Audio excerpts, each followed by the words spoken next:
Thank you very much. Jazakallah khair kathir. I'm requested to talk about the relation or the prospect of integration between science and IRFAN. As one would know, I used to, I tend to agree, and I have benefited much from the classifications of mysticism according to Mahdi Hairi Yazdi, who wrote a very beneficial book, a very useful book, from which I liberally took for my dissertation. That is Ilmu Huduri, an epistemology in Islam.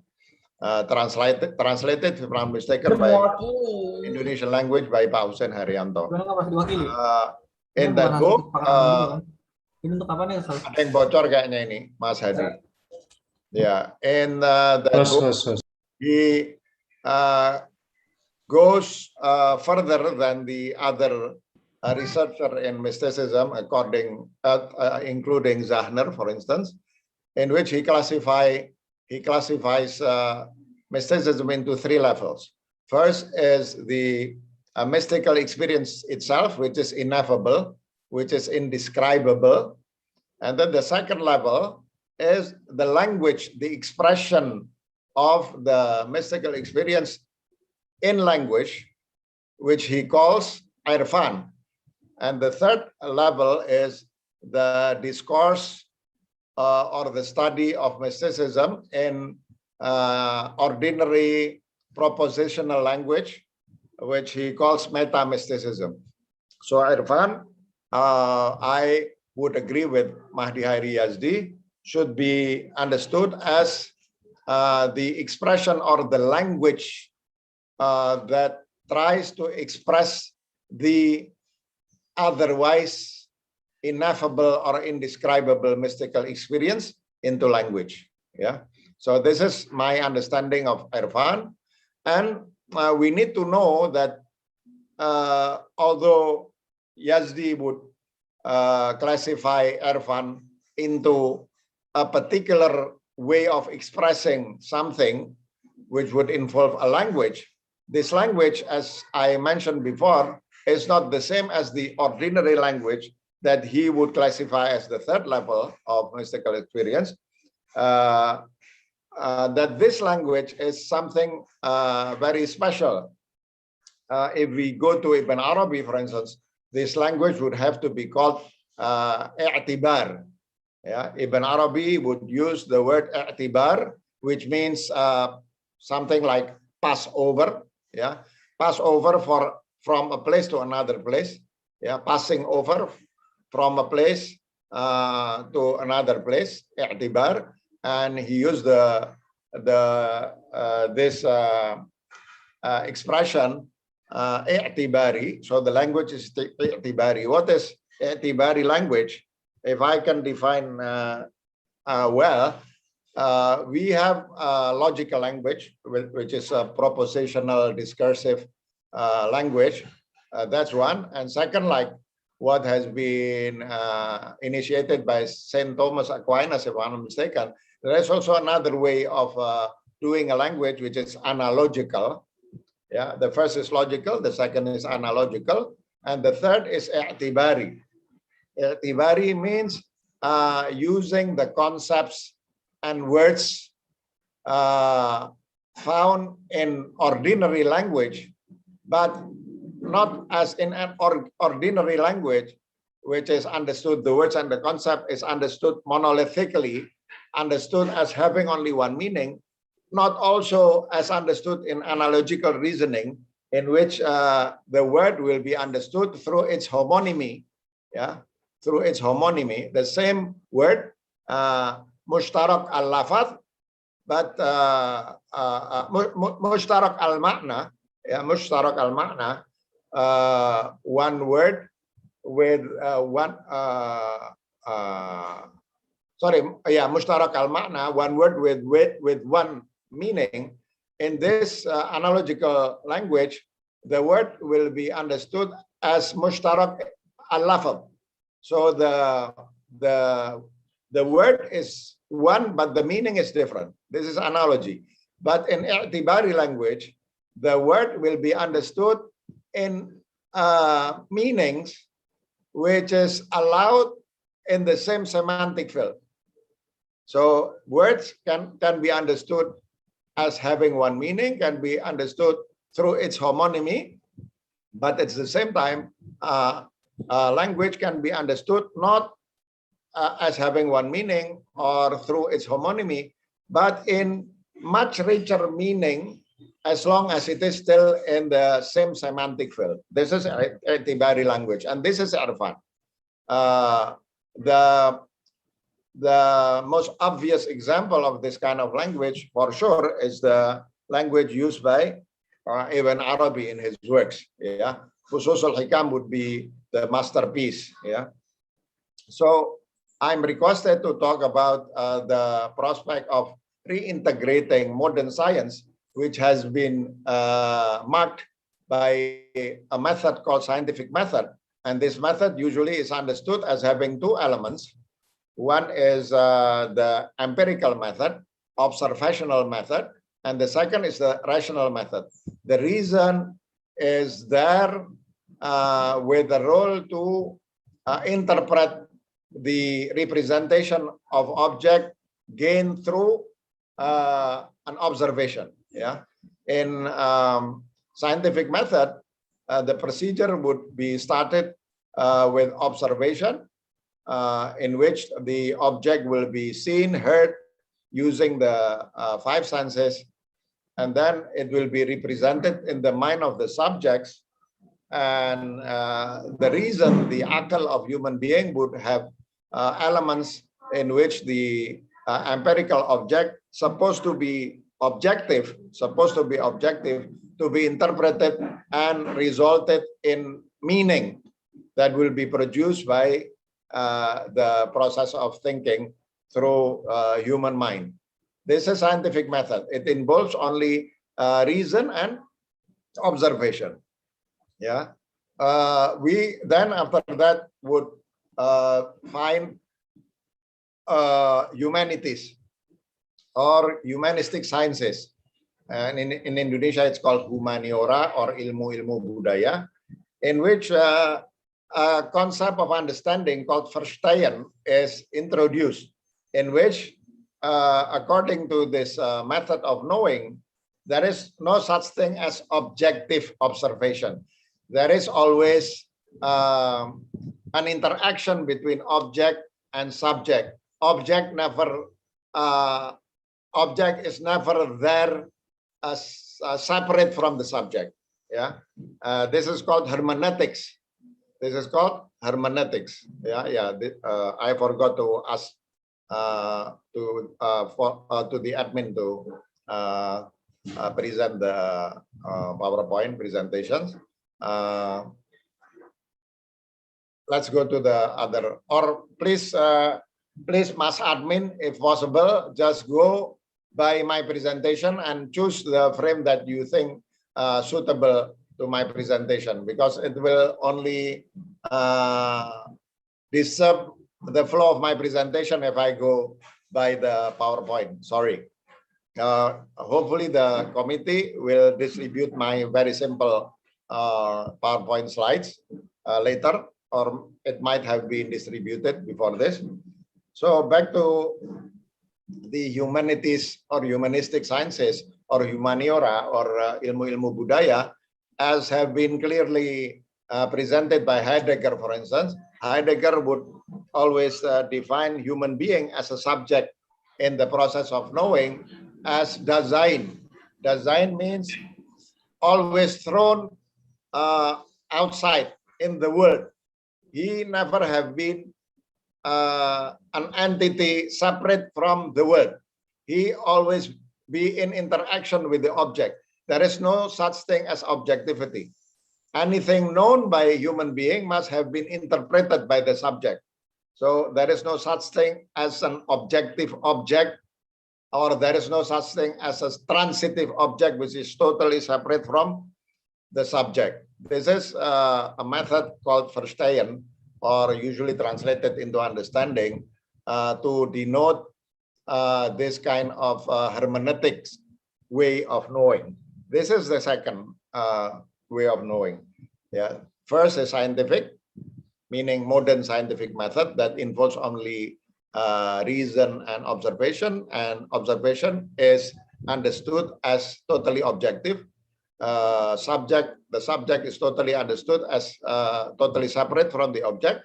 The hermeneutics or the method used in humanities, it is understood that there is no such thing as pure objectivity. There is always an interaction, a mixture between object and subject. Yeah, the knowledge would always be a mixture between object and subject. And there is one thing more than that in terms of the level of science, which is you can call it a spiritual science or irfani knowledge. Yeah, the one that I'm now presenting. Irfani knowledge. Let's go to the PowerPoint, please. Now, I think I will need the PowerPoint. Maybe the third or the fourth. Let's see. Yes, please. Go ahead. Go ahead. Go to the PowerPoint after that. Maybe two after this, please. The definition of philosophy, the elements of philosophy of science. When we talk about the prospect of reintegrating Irfan with modern sciences, we will have to start by refreshing our mind about the definition of philosophy of science or the elements of philosophy of science. We have three elements of philosophy of science. Yes, after this, please. Yeah, after this, please. Yes, after this. After this, I will go back to this two kinds of knowledge. After this, let's go to the elements of philosophy of science. After this, please. Yes, there are elements, at least three main elements or aspects of philosophy of science, or three aspects of science according to philosophy of science. One is ontology, the second is epistemology, and the third is axiology. Yeah, I take mostly the definition of these three aspects of science from Susan Langer. Although I would modify some of his description about philosophy of knowledge or elements of philosophy of knowledge or philosophy of science. The first is ontology. Ontology is a science of being. Yeah, we actually modern science, as also stated by Heidegger, modern science or modern philosophy is a science or philosophy that is marked by forgetfulness of being. So modern science or modern philosophy is a philosophy or a science that is marked atau that are marked by forgetfulness of being, keterlupaan wujud. We talk about everything except the most important thing of that everything, which is wujud or existence or beings. Yeah, usually people will give this example. For instance, in English, it is easier to be stated in English, this situation. For instance, if you say the table is brown, modern science or modern philosophy would concentrate on the statement of the brownness of the table. So modern science and modern philosophy would concentrate on finding everything, the reality of the brownness of the table. In reality, or in fact, the much more important or the most important or the only thing importance about this statement, the table is brown, is not the brown, yeah, or the brownness, but the is, the table B with the color of brown. This B is the most important thing. That the fact that the table is there and have a being. The true knowledge, according to Irfan, is the knowledge of wujud. The rest is actually only the shadow, the so-called essence. It's not accident, actually. Essence, existence or being, and essence. Essence sometimes is called more properly as quiddity or mahiyah. Modern science and modern philosophy would concentrate on the quiddity, the mahiyah, which is only the shadow, actually the shadow that we impose upon wujud because of the limit of our senses. Our senses cannot see through the quiddity, cannot see through the essence.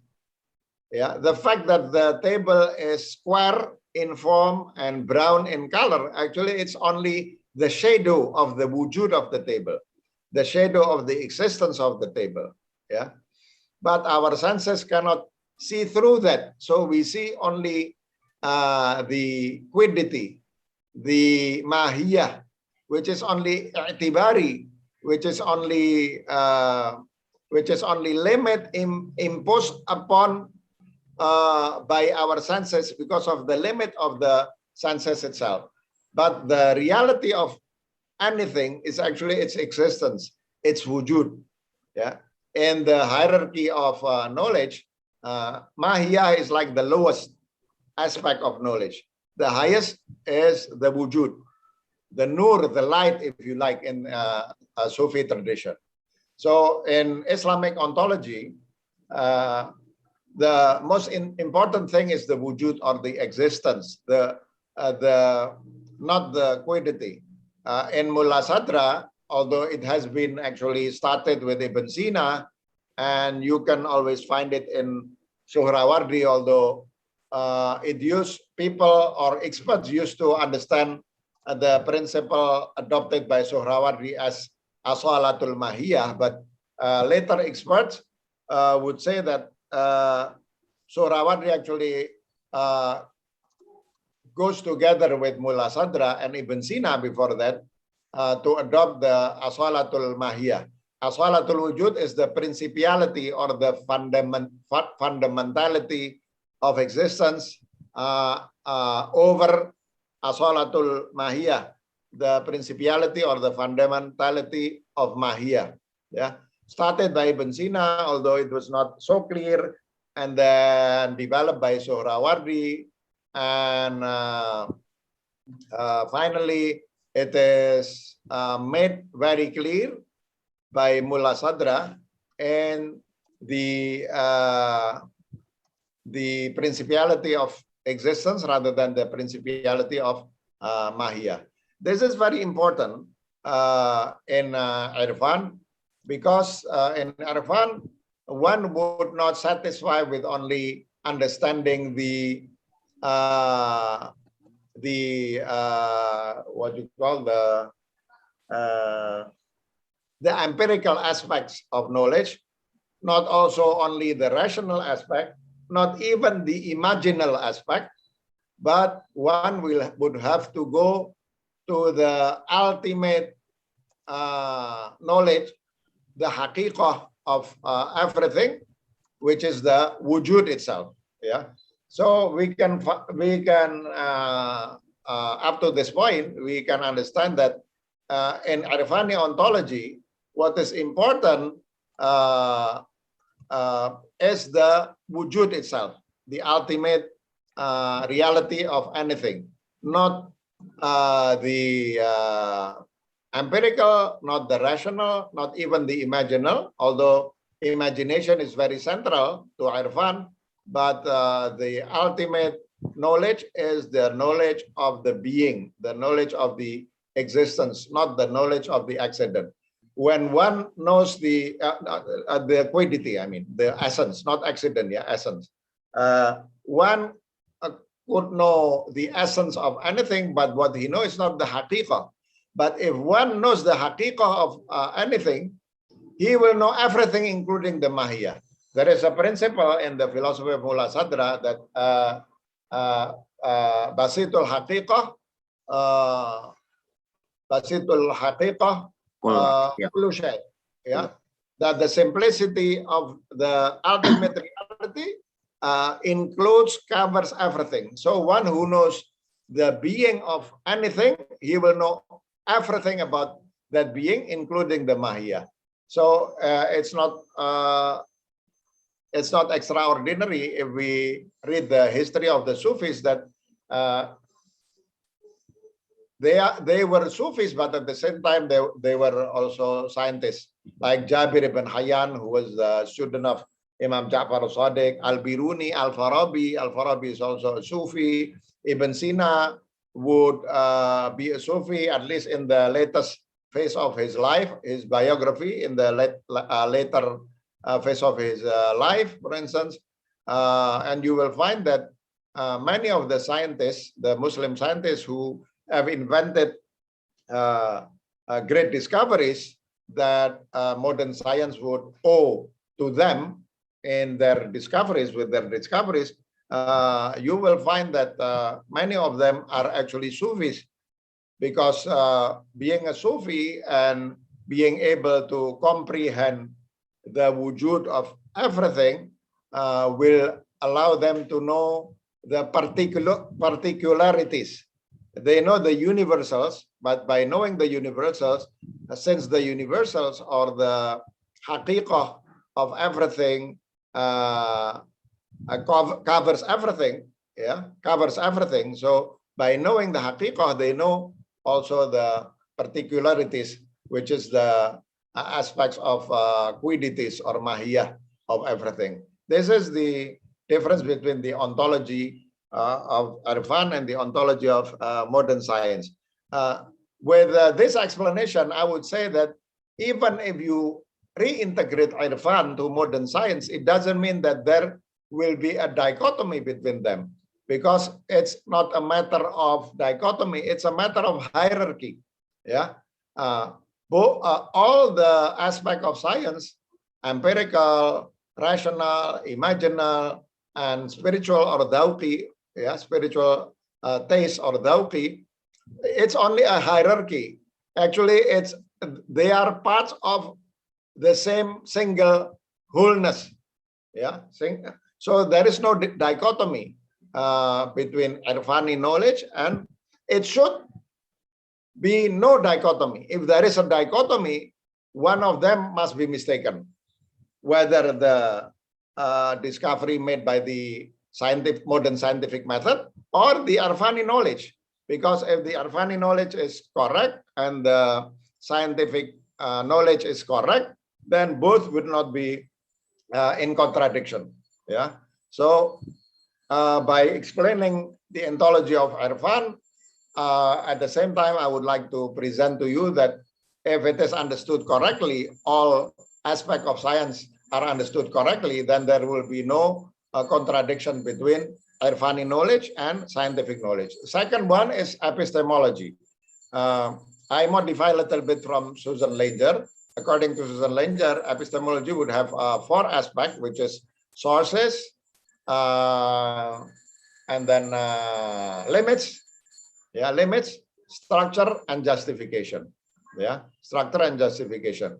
In terms of resources, or I will go to the third one, which is axiology. It covers ethics and aesthetics. Let's go to the. Let's go further.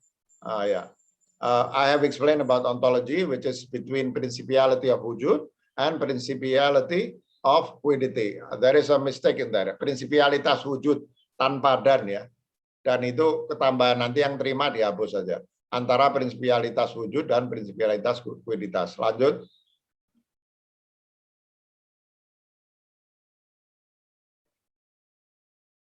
Lama biasa ini memang kalau pakai Zoom. Sumber. Tadi saya sebut kalau Susan Langer itu bilang sumber, batas, struktur, dan justifikasi. Saya ubah sedikit, tapi nanti saya akan singgung batas juga dalam Susan Langer. Saya menggunakan istilah daya yang sebetulnya nanti saya tunjukkan ada kaitannya ya. The sources would be, as I mentioned before, empirical, based on the five senses, rational, imaginal. Imaginal is imaginative. This is a word coined by Angri Korbang just to deconstruct the understanding of ordinary understanding of the word imaginative, which for some people is related to something not real, but this imagination, the imaginal world, is actually even more real than the world of senses or rational world. So this is more real. I would not have time to explain about imaginal world, the faculty of which would be creative imagination. I would maybe touch a little bit to that. And then the highest one is spiritual, which is the world of the IRFAN. Yeah, the domain of IRFAN is the spiritual world. Yeah, the domain of the scientific method is the empirical and the rational. Yes, lanjut. Now we go to the faculties. Susan Langer, I would touch a little bit. In place of faculties, he would introduce an aspect of epistemology, which is limits. And the limits of epistemology, according to Susan Langer, is two, which is space and time. Yeah, and I will touch a little bit about space and time while I explain about the faculties. Yeah, faculties in science, in parallel to the realm, the domain of sciences is the empirical faculty. Yeah, which is five senses, the rational faculty, yeah, which is logical ability, yeah, discursive or analytical, sometimes it is called logical ability, and the third is imaginal, which is called imagination or imaginative faculty, that would involve symbols, yeah, or words used through a rather extraordinary way of using it, taking advantage of the meaning of the word, which is not usual, but still in one semantic field, as I explained before. And then the spiritual, or sometimes it's called experiential. Unfortunately, in Arabic language, to my understanding, there is no word for experiential. The word is tajribi also, although people would add another word, which is at-tajribah ar-ruhiyah.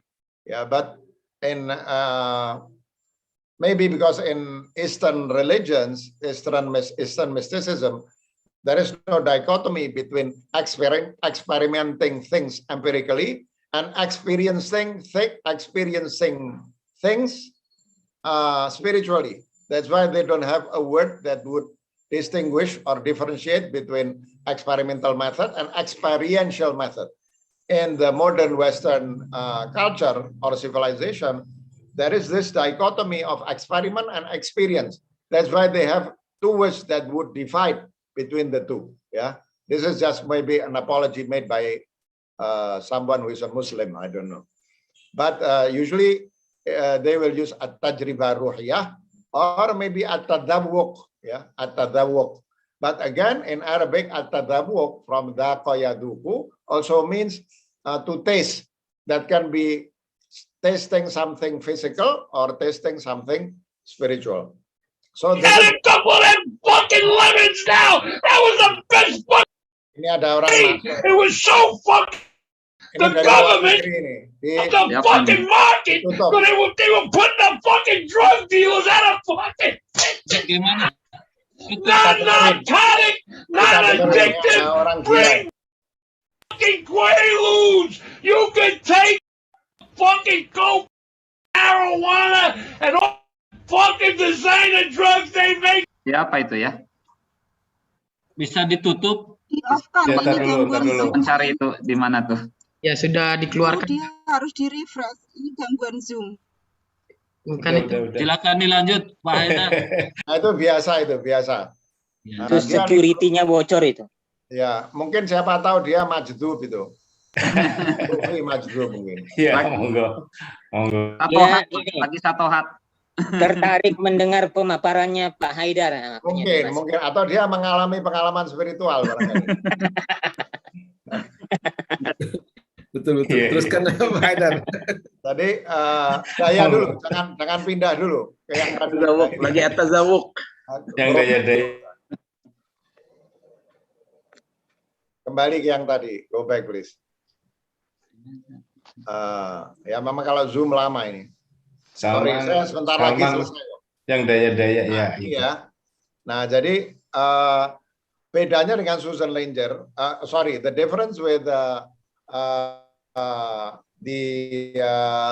category of limits, which involves space and time, is actually it is totally related to these faculties. Yeah.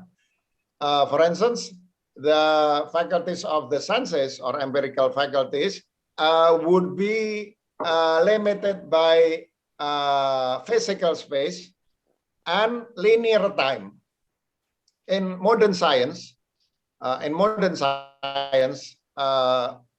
philosophy, it's different. For instance, we know people like Henri Bergson itu, that would introduce a concept of elan vital or intuition, and his concept of time is more akin to the concept of time in Irfan.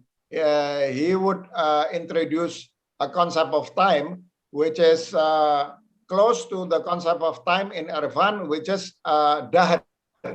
Dahar means circular time. Yeah, dahar is circular time.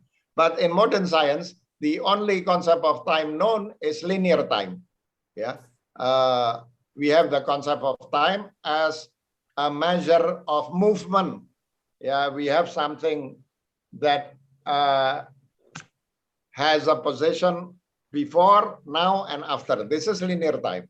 In modern science, the only concept of time known is the linear time or zaman in Irfan. It is known as zaman or al-yaum. Yeah, zaman, instant time, linear time.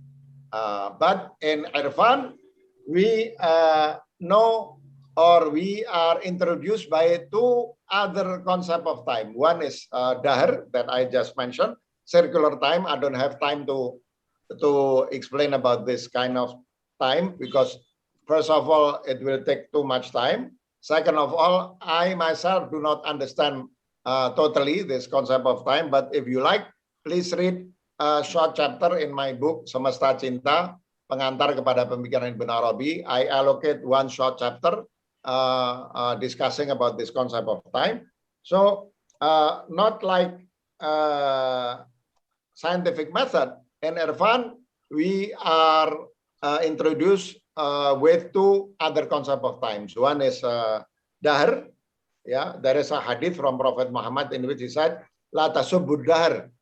Don't denigrate dahar or time because time is God. Dahar is God. And then in the Quran, you can find another concept of time called sarmat, which is divine time, no time. A time which doesn't have a beginning and doesn't have an end. This is sarmat.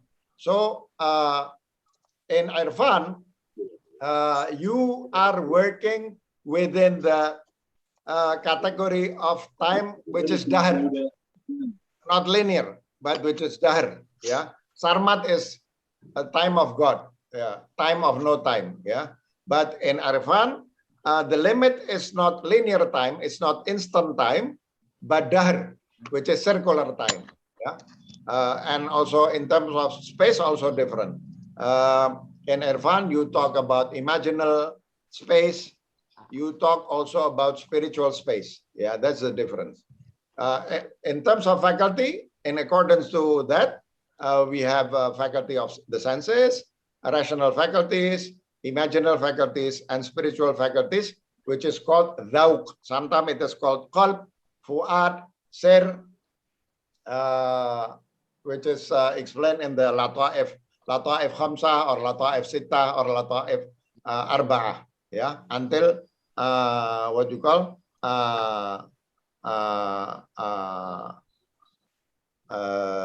khafi and akhfa. Yeah, the ultimate one is akhfa. That's the faculties which is used by Irfan. Not only senses. Senses is used. Not only rational faculties, not only imaginal faculties, but the spiritual faculties, which usually the whole faculties from the faculties of the senses up to the akhfa is called lata'ifus sab'ah or sittah or khamsah. Yeah, that's the difference. Terus lanjut. Yeah. Now we go to the structure. In scientific method, structure is actually deals with the relation between subject and object. In scientific method, as I mentioned before, subject and object is assumed to be totally separate. Heidegger used the word epistemic, but in Irfan, also in hermeneutics or in humanistic sciences, the subject and object is interactive at the least, or even becomes one at the most. Yeah, I put the word used by Heidegger, epistemic. This is the way how modern science see the relation between subject and object, which is totally separate. But epistemological means the subject and object is in interaction, always in interaction. The subject would always be a design thrown out there. Yeah. In Irfan, maybe I should put epistemological or identical, means unified, identical. Yeah, this is the structure. Now, with this, we will go to the, if you can go back to the two kinds of science, which is ilmu husuli and ilmu huduri. Berapa menit lagi waktu saya, Mas Hadi? Ya, tinggal 2 menit lagi, Pak. 2 menit lagi ya, oke. Ilmu huduri, ilmu husuli. Mungkin saya nanti korupsi 2-3 menit lagi. Iya, Ya. Sebelumnya coba naik ke atas lagi.